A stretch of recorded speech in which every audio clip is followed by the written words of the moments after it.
What it do?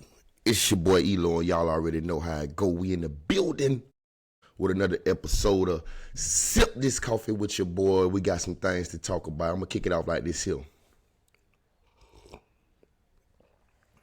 Shaquille O'Neal, you was tripping last night, bruh. You got me hot with you.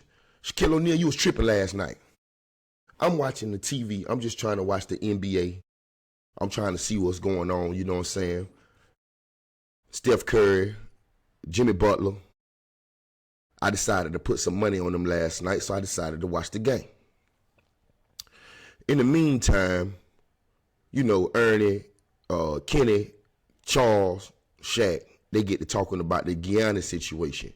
If you don't know what happened with that, at the end of the game, Giannis and them got knocked out of the playoffs the other night. Tyrese Halliburton's dad walks up to him, flashing the towel in his face with Tyrese Halliburton's face on it, talking straight trash to him. He kind of reminded me of my daddy, and I was like, get his rump off the court right now. Get him off the court. He ain't even supposed to be out there. First thing I see, Giannis like standing back, like soaking it in, like, dang, we just lost. We got to go home and get right. He look and he see the daddy in front of him. He like, oh, hold up. What he talking about? I said, boy, that's too much pressure for a young man. Like, I always talk about this. I always talk about how these famous people, these athletes, these rappers, these celebrity people, these movie stars, these people are humans. These people are humans trying their best to conduct themselves because the world think that they superheroes for some strange reason. You know, when Giannis looked at him, you know, that look that he gave him, it was like, I know that look. I know that registering look. I know that I wasn't listening, but what you just said, and you know who you talking to? Yeah, that registration look that he gave him, I already felt the energy, and I was like, they need to get in between them. Next thing you know, they did. The people came in, they broke up in between them. I was like, damn.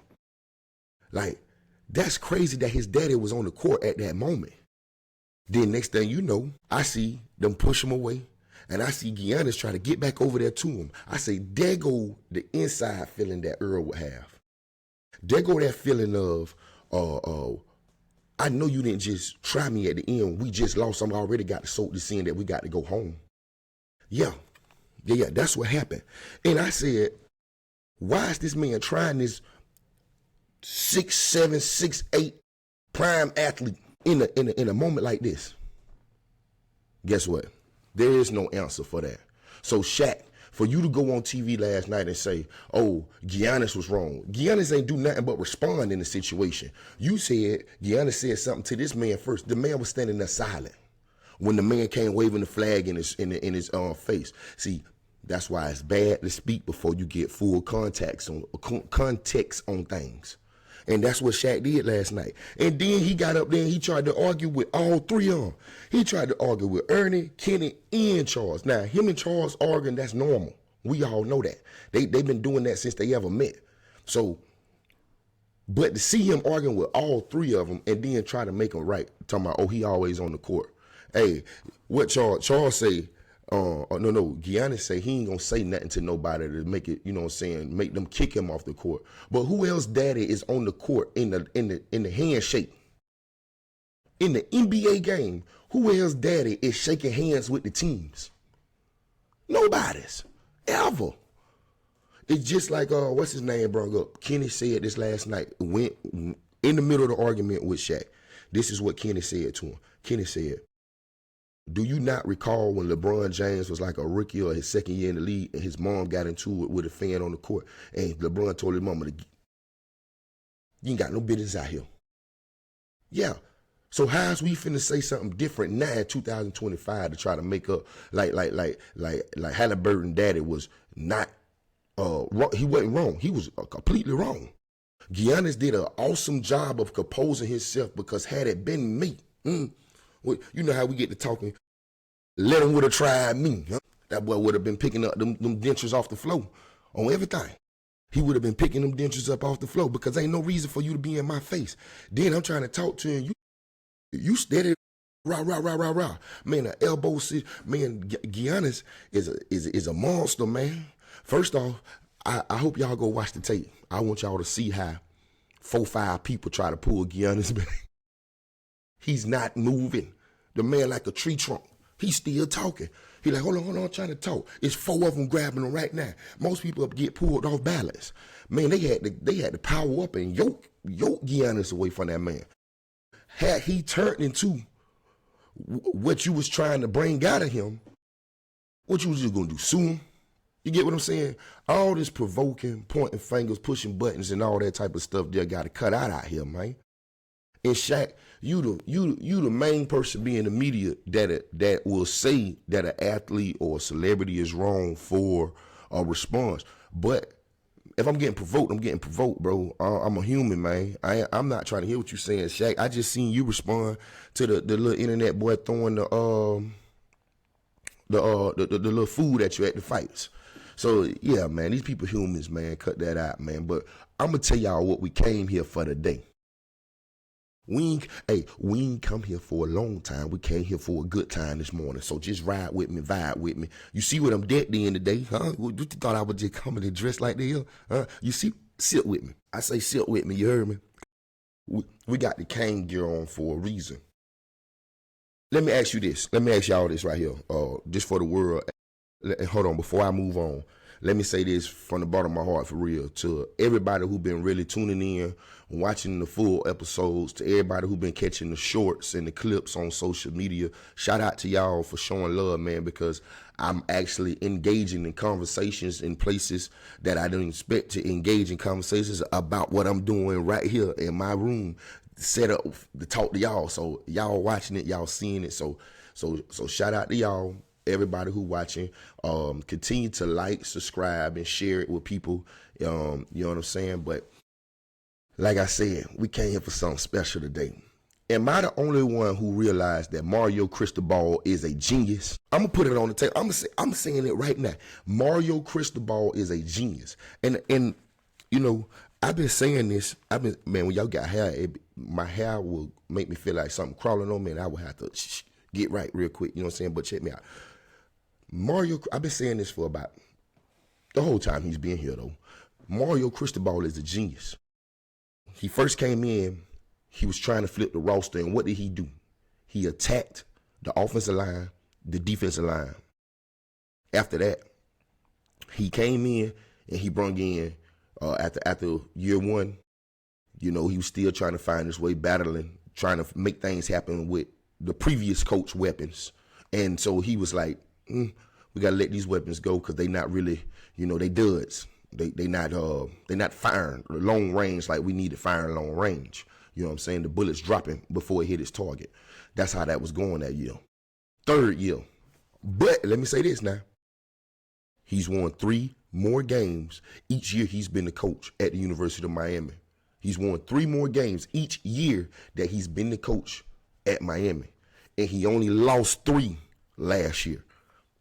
Okay, let's get to that year. We get to this time last year. We had Cam Ward on campus, former Jerry Rice award winner, and at the FCS level, the under level, you know, the little brothers, because that's how we got to do it now. I told y'all the other day, the SEC, all that SEC big powerhouse stuff is out the window. All the SEC players is in every other conference getting paid money right now. So cut it out. It's spread out. It's everywhere. Penn State and them got half of the SEC at Penn State right now. Yeah. Okay. Keep rocking.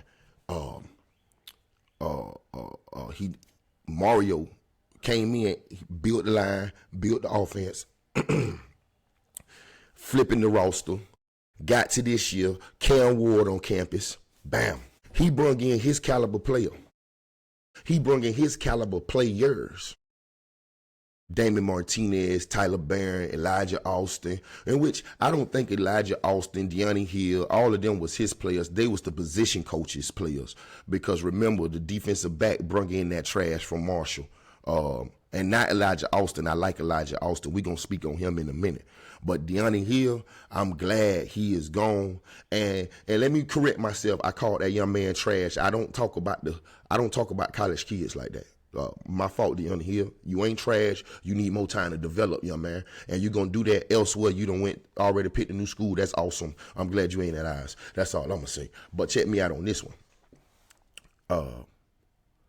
What Mario has done this year to the roster, on top of to add on what he did last year to the roster, is completely mind-blowing. And as a childhood Miami Hurricane fan, grown into a grown man, I would like to thank him right here on this on my network, on my channel. Yeah, on my channel, I would like to thank Mario Cristobal, and I would like to lay it on the table that this man is a complete genius. What he is doing in Dade County will go down into historic times. This will be precedented with the legendary times, with the 2001s and 2003s and the 02s, with the greatest of the greatest, you know what I'm saying? All the way back to the Kozars and the Testaverdes, and yeah, we got them. Oh, do I need to talk about the Testaverde?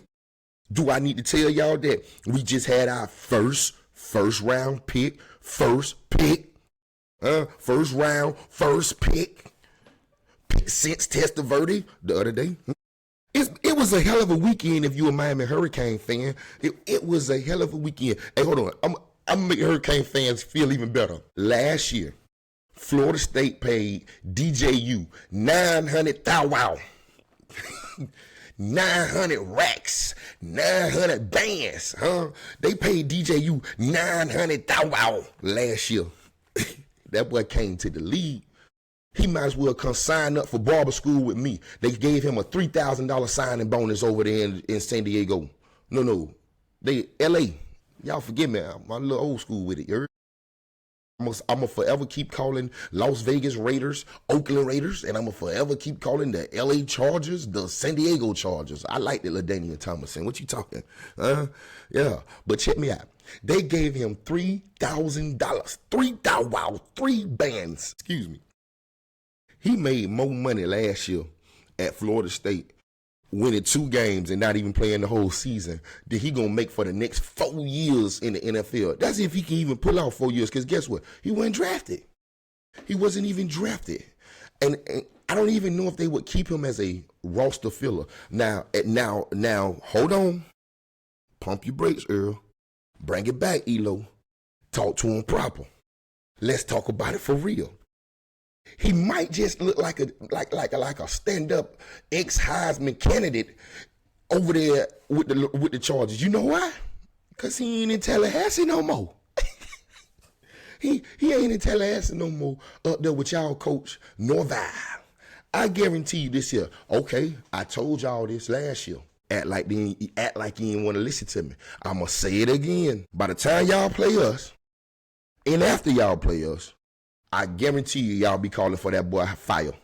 Y'all gonna want to go to Tallahassee yourself and kick him out the door. I've been there in the last couple of years too. You know, y'all Florida State fans like to talk that noise to me in a different light, as if I don't know about the sanctions and I don't know about all of the missing scholarships and TV time that we miss. Like I don't know about the interviews from the Devontae Freemans, from the Teddy Bridgewaters, from a lot of guys that went to a lot of different schools that let you know that, the Amari Coopers and all them guys that let you know that.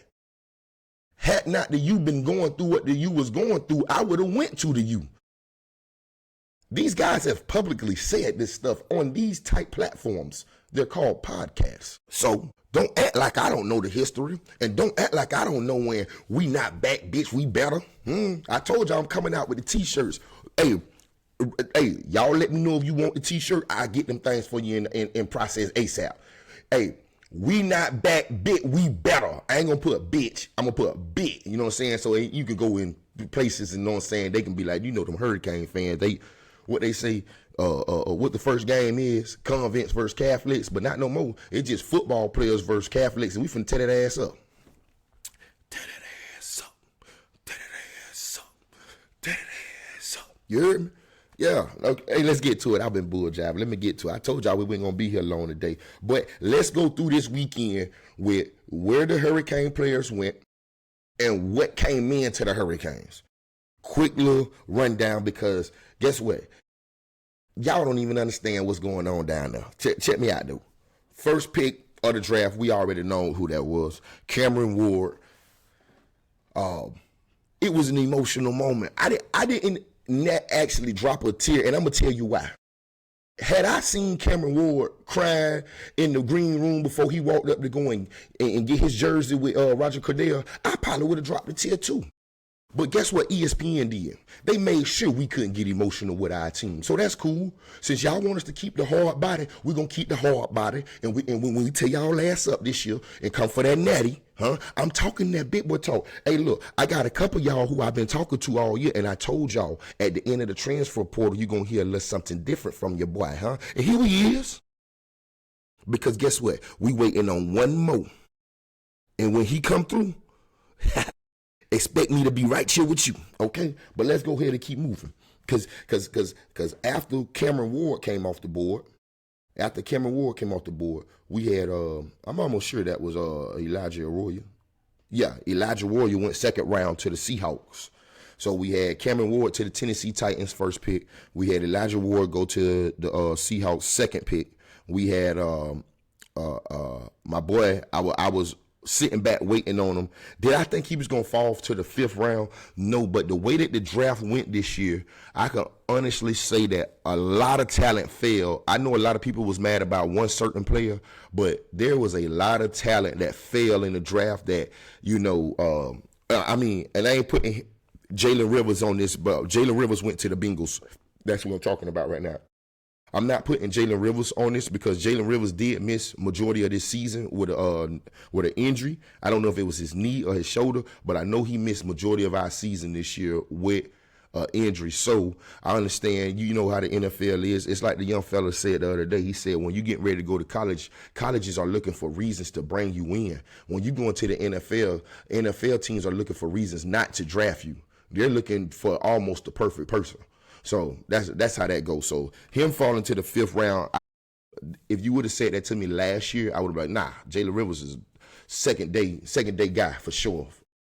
If not a first day guy, if he could have played this full season, that's for sure. He had the Bengals. Then after Jalen Rivers, Kiko took off, man. I'm gonna say this here. I hope the best for Kiko. I hope that Kiko get to because he got drafted. He went to the Jets. I hope that Kiko in the fifth round too. I hope that Kiko gets to the Jets and really get to display his talents because his first year that he got here from Washington, Kiko looked like a monster. I was happy with him and his brother. You know what I'm saying? Then Lance Guidry decided he was gonna try all this whoop-de-whoop stuff on the defense. He was gonna recreate defense. I'm going to put my defense here. I'm going to put my linebackers in this. And, yeah, he went crazy with it, man. So I hope that Kiko get his chance. And shout out to the New York Jets. And I think it's the Panthers. They went hurricane crazy, man. They went hurricane crazy because after they took Kiko, they turned right around and got Tyler Barron. They took Tyler Barron. Tyler Barron, we only had him for 1 year, and I feel like he another one. Due to the plays that Lance Guidry was calling, it looked like Tyler Barron didn't know how to contain the edge to me. That's what my take was on it. But I do understand that when your coach is steady sending you on stunts into the inside and your D tackle can't make it back around to cover the edge, it's going to make you look bad. When your coach is steady dropping you into the flats, into curl flats, hook curls, and that's when you dropping into zone coverages instead of doing a pass rusher move, which you're going to get paid for on Sundays. You know what I'm saying? I don't agree with that. I don't agree with putting a pass rusher into pass coverage, man. He's a pass rusher, not a pass coverage guy. So, yeah, shout out to Tyler Barron, headed to the Jets. Andy Borregales, the second Borregales kid to come through the University of Miami and make a very high impact. Shout out to the Borregales family. Thank you for us being allowed to use your sons for the last couple of years because they helped us win a lot of games. Then after the Borregales went to the Patriots, which the Patriots had a great draft, especially when they picked up boy Giannis. They put some U on their roster. They looking good. You heard me? So check me out. Then my boy Damian Martinez.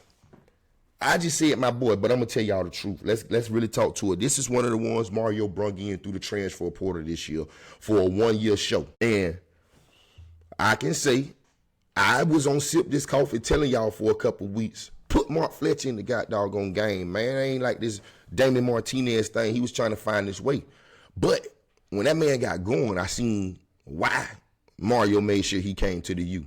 And that man, hey, him going to Seattle, you was getting another form version of Beast Mode. So y'all gonna have to come up with a name for him. Knuckles. No, you can't even call him Knuckles because they got that over there with David Montgomery in them. So yeah, y'all will get it though. And then I ain't gonna talk about that yet. You all that. I ain't gonna talk about that yet. We had a lot of news from the U. Bam, let's go. Then we got to the undrafted free agents. Let me say this once again. The draft was so loaded, and these teams attacked the positions that they needed to attack in such a high level. That's why I say some teams really had great drafts because they put the pieces to the puzzle that they needed to really be contenders. So the Panthers undrafted free agent took Jacoby George. That is a major move for Bryce Young. I was on here before the draft, and during the mock draft, I told y'all if they could continue to load Bryce Young up with weapons. Last year, the best thing happened to Bryce Young was those rookies. The tight end, Xavier Leggett. I couldn't think of his name on that episode, actually, but I'm telling you now, it's Xavier Leggett from South Carolina. Adam Thielen. They picked up a lot of weapons, and they picked up a line, too. And what I seen Chuba Hubbard do last year, I paid a lot of bills with Chuba last year, so he's a great running back. So watch out for the Panthers, and I'm saying that, and I'm a Buck fan. Tampa Bay, baby, same conference. So we got some stuff to worry about over there in Carolina again. After that, free agent pickup, Xavier Restrepo. And that's where I'm going to go ahead and start tapering this show down. We've been rolling for a little bit. I got at Shaq first, and I came into the youth stuff. We talked about the portal. We talked about these draft class. Let's talk about craziness. How does Xavier Restrepo not get drafted? Xavier Restrepo is Miami Hurricanes' all-time leading receiver. Do you know what caliber receivers is put in that category? Do you know how many gold jacket receivers from the NFL is in that category? And he outdid all of them. 2 1,000-yard seasons back to back. And we say he did not get drafted. And I'm going to say this again. That may have been the best thing to happen to you, Xavier. You're a well announced Christian. So you know he don't make no moves that don't make sense. Therefore, you went undrafted and you ended up in Tennessee with Cameron Ward still. You know what this means, right? I can't wait to see the first preseason game. I can't wait to see the second preseason game. Because by the third preseason game, that boy going to be on the roster. And you better believe that. That's his bargaining chip. That's his comfort chip right there. That's his guy that he go to in the thick of all times. And you telling me y'all done put him back in there. Y'all done put him back together in the NFL. Thank you. Because we want to continue to have days like we had this weekend. And I'm going to tell you like this here. Next year, it will be 10 times better. The players that be coming out, it'll be that offensive line that Mario is in the middle of rebuilding. He's in the middle of rebuilding. It'll be one of them running backs, at least one of them running backs. I ain't even gonna speak on today. We're not even gonna speak on all of the players that came in to the U this year, this weekend on transfer portal. We'll say that for another episode. But shout out to Mario Cristobal in the Miami Hurricanes and the whole coaching staff, because y'all boys out there doing y'all thing. We're bringing in all these 4 and 5 stars. I never really cared about all that. All I care about is ballers, because most of the time they don't even must equate the stars to the proper ballers, or at least the caliber of ballers that I like. I like that rough, tough stuff. They don't get too many stars when you running down busting heads. You heard me? Yeah. intercepting the passes and all that good stuff. You go unknown, especially in areas like this here where I'm from, Fort Pierre, Florida on the map. Shout out to Westwood. We about to do our thing this year. Let go, baby. You know? But with all that said, man, look, y'all know how we do it on here, man. We was doing a little short, little smooth, little special today. I had to get that Shaq real quick because last night I was really sitting on my couch and say, boy, in the morning when I jump on my screen, I promise you, I'm gonna say something to Shaquille O'Neal. Big bubba head behind, boy. Good gracious, Shaquille O'Neal. Yeah, but then I had to get y'all, you know, I went and fitted and sitted with all the U gear on for y'all to understand that it's a U thing, man. It's some canes over here. Y'all, I always tell y'all the same thing. I'm going to say two things that I always say. Anything that we spoke on here today, y'all can go and do your own research behind because we ain't just talking stuff to just be talking stuff. We got a little knowledge behind it. We do our little homework here and there. We do our little networking here and there so that we equal up to something when we actually come on here and speak with y'all. So with that being said, I want y'all to understand what the other thing that I always tell y'all. When we out here in this community, make sure you put a smile on your face so you can put a smile on somebody else's face and we can make the community a better place. Because half the people walk around here is just mad because they want to be mad. If you want to be happy, be happy. 100. And just like that, you know what else we tell you like this here. With one finger, with two finger, peace. This your boy ELOOO, man.